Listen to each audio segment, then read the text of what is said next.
Hello everyone, I welcome you all to my channel. और आज इस वीडियो में हम देखेंगे किडनी के स्ट्रक्चर के बारे में और जो किडनी की बेसिक यूनिट है, यानी कि हम कह सकते हैं एक्सक्रीटरी सिस्टम की जो बेसिक यूनिट है नेफ्रॉन, उसका स्ट्रक्चर और उसका फंक्शन। तो चलिए शुरू करते हैं इस वीडियो को। तो अब हम देख लेते हैं किडनी का स्ट्रक्चर कैसा है। किडनी का स्ट्रक्चर बीन शेप है, हम सभी जानते हैं, ठीक है, विच वेज अराउंड 150 ग्राम। और ये जो आउटर लेयर है किडनी की, इस लेयर को हम बोलते हैं कैप्सूल। ठीक, इस कैप्सूल के अंदर जैसे ही हम देखेंगे किडनी को, तो किडनी दो जोन्स में, दो पार्ट्स में डिवाइडेड है।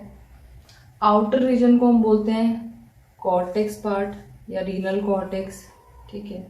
और ये जो इनर रीजन है, इसको हम बोलते हैं medulla part of kidney. Outer is cortex, inner one is medulla. ठीक, ये जो पिरामिड लाइक स्ट्रक्चर दिख रहे हैं आपको मेड्यूला के अंदर, इन्हें हम बोलते हैं रीनल पिरामिड्स। ठीक, ये जो फनल शेप स्ट्रक्चर है, इसे हम बोलते हैं पेल्विस। और फनल शेप स्ट्रक्चर आगे लिंक है किससे? यूरेटर से। ठीक, तो इस तरह से कुछ है किडनी का स्ट्रक्चर। इस किडनी के मेड्यूलरी पार्ट में और कॉर्टेक्स पार्ट में ही जो नेफ्रॉन्स हैं, जो बेसिक यूनिट है। तो चलिए अब हम देख लेते हैं नेफ्रॉन के स्ट्रक्चर को। ठीक है, नेफ्रॉन का स्ट्रक्चर होता कैसा है, और ये नेफ्रॉन क्या है? स्ट्रक्चरल और फंक्शनल यूनिट है किसकी? हमारे एक्सक्रीटरी सिस्टम। तो सबसे पहले नेफ्रॉन में एक कप शेप्ड स्ट्रक्चर प्रेजेंट होता है। ठीक है, कप शेप्ड और बैग लाइक स्ट्रक्चर प्रेजेंट होता है। ठीक, इसे ही हम बोलते हैं बर्मन्स कैप्सूल। बर्मन्स कैप्सूल बोलते हैं इसे। ठीक ना, ये जो बर्मन कैप्सूल है, इसका लोअर एंड जो है,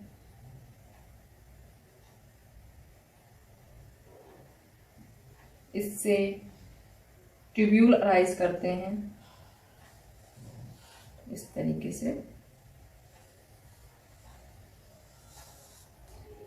इस ट्यूब्यूल को हम बोलते हैं प्रॉक्सिमल कॉन्वुलेटेड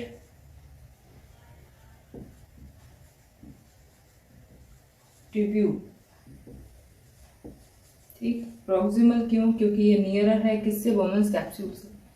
ठीक, इसका नाम है प्रॉक्सिमल कॉन्वुलेटेड ट्यूब्यूल, और शॉर्ट फॉर्म में हम इसे बोलते हैं PCT। यही ट्यूब एक्सटेंड होकर के एक hairpin like structure form करता है। इस हेयर पिन लाइक स्ट्रक्चर को हम बोलते हैं लूप ऑफ हैनले। इसे हम बोलते हैं लूप ऑफ हैनले। और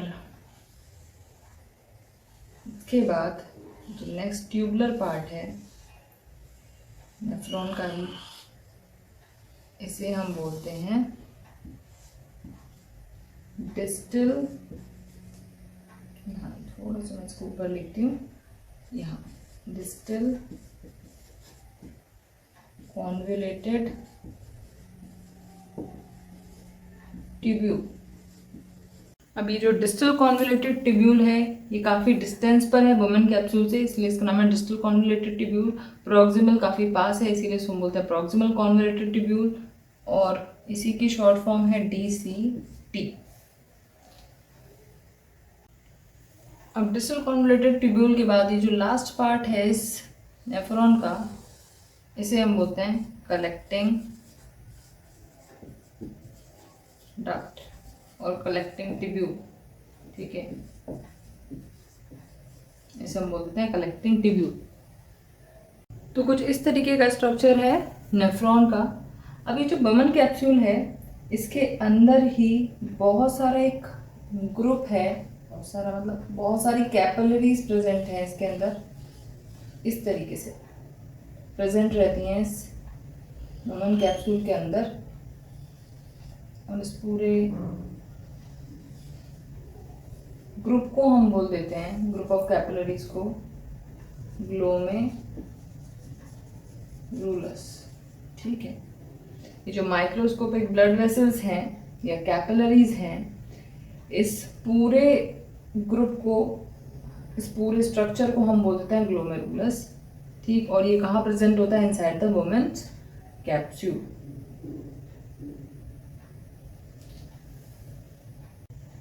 तो ये जो ग्लोमेरुलस के अंदर आपको ये जो दो ब्लड वेसल्स दिख रही हैं, इसमें से एक ब्लड वेसल जो डर्टी ब्लड है, यानी कि जिसके अंदर बहुत सारा वेस्ट प्रोडक्ट प्रेजेंट है, उसको लेकर आती है कहाँ? वुमेन्स कैप्सूल के अंदर या फिर इस ग्लोमेरुलस के अंदर। ठीक, और एक ये जो ब्लड वेसल है, ये उस प्योर ब्लड को, यानी कि यहाँ पे फिल्ट्रेशन के बाद प्योर ब्लड को कहाँ लेकर भी जाती है? Towards the different part of body या फिर टुवर्ड्स द हार्ट। ठीक है, या फिर वुमेन कैप्सूल से बाहर। ठीक, नाउ ग्लोमेरुलस में ब्लड आने के बाद फिल्टर होकर के पहुंचता है वुमेन्स कैप्सूल के अंदर। वुमेन्स कैप्सूल से it moves towards proximal convoluted tubule, then loop of Henle, and from here to distal convoluted tubule.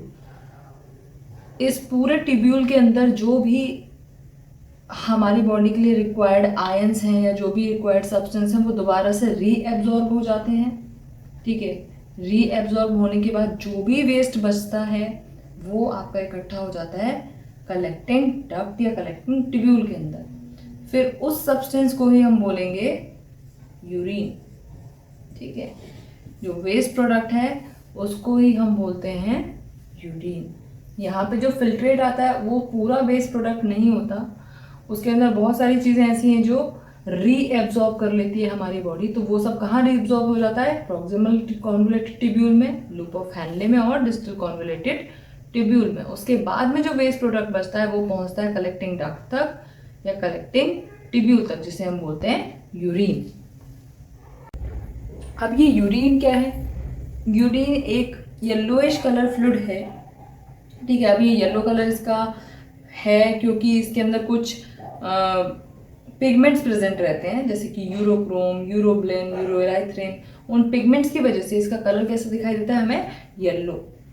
ठीक है, तो एक येलोइश कलर फ्लूइड है। ठीक, जिसके अंदर सभी वेस्ट प्रोडक्ट प्रेजेंट रहते हैं। जो भी वेस्ट मटेरियल है हमारी बॉडी से एक्सक्रीट होने के लिए वो यूरिन के अंदर प्रेजेंट रहेगा। और एक नॉर्मल वे में 800 to 1500 ml यूरिन फॉर्म होती है पर 24 आवर्स में। हर 24 घंटे में कितनी है नॉर्मल? 800 से लेकर के 1500 ml यूरिन का फॉर्मेशन होता है, दैट इज 1.5 लीटर। ठीक, नाउ अगर ये वॉल्यूम 500 से 500 ml पर डे से कम है, दैट मीन्स आपकी बॉडी में वेस्ट प्रोडक्ट एक्यूमुलेट हो रहे हैं। अगर 500 ml से भी कम यूरिन प्रोड्यूस हो रहा है एक दिन में, तो दैट मीन्स बॉडी में जो वेस्ट प्रोडक्ट हैं वो एक्यूमुलेट हो रहे हैं। ठीक,